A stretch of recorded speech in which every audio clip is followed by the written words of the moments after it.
I feel like I'm Indiana Jones a little bit, like, oh my goodness, This is not the Temple of Doom, but, it's a beautiful place to be, so...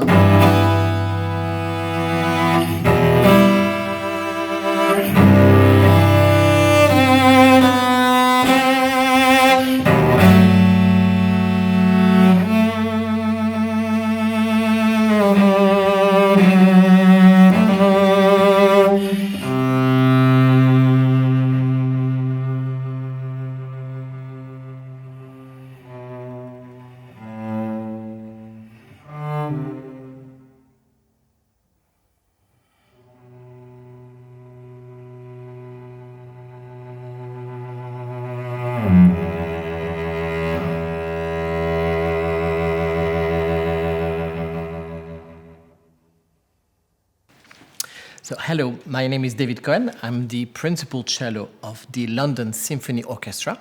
And we're here on a special occasion at the library of the Royal College of Music. We're here looking at the original score, which is often called an urtext, or the original manuscript.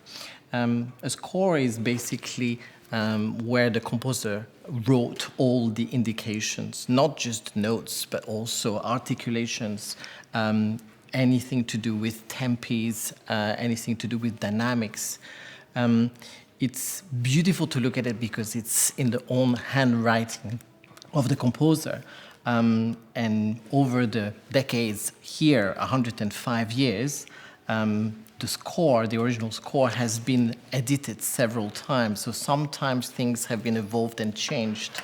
And it's nice to go back to its original source to check things. And a little bit, it's like doing archaeology a little bit, We're trying to decipher maybe sometimes secret languages that the composers have written. So that's why I'm loving this moment, because I'm comparing and discovering some very interesting things. So what's interesting when I went through the score is that I've played this piece, dozens of times.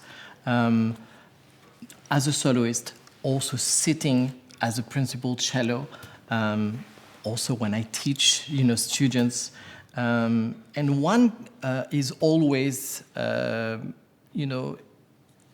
influenced by how Jacqueline du Pré was playing it, because it was such a wonderful performance, and it just touched everybody in such a powerful way.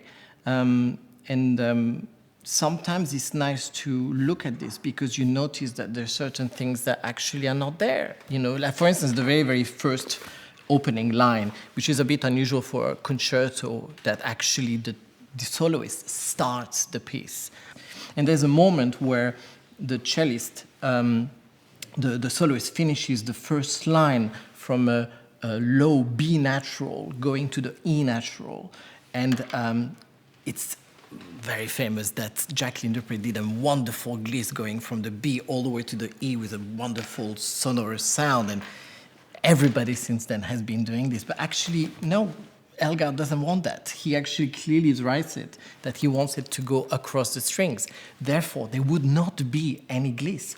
Now, that changes the whole texture, that changes the energy of that ending of that very first phrase. And then that very phrase comes at the very, very end of the piece, on the last movement.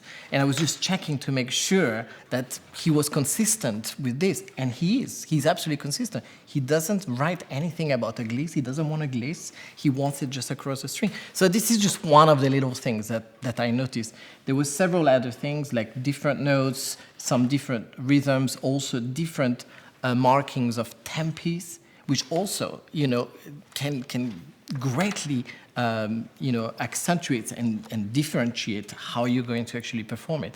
So I've made many, many notes, and I'm going to rework it as if it's the very first time I've played it, and we'll see what happens. The jury's still out.